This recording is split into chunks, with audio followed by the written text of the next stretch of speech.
30 günde Kur'an-ı Kerim öğrenebilirsin videomuzda 2 esreli örneklerimize devam ediyoruz. Ha, din, ehadin. Tek seferde okuyoruz ki anlam bozulmasın ve hecelemeden okuyalım. Y harfiyle v birleşirse yevmin, yevmin. C'nün vav uzatması var bakın. C'in. Neden? Çünkü kalın bir harf. C'in, c'in. Buna in diyemeyiz. İn dersek elif olur.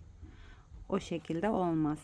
E harfi, li'nin y çekeri var. Elimin, elimin. H'nin elif çekeri var.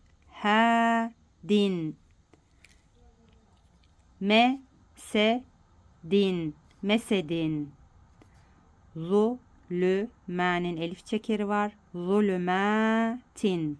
Zulümetin.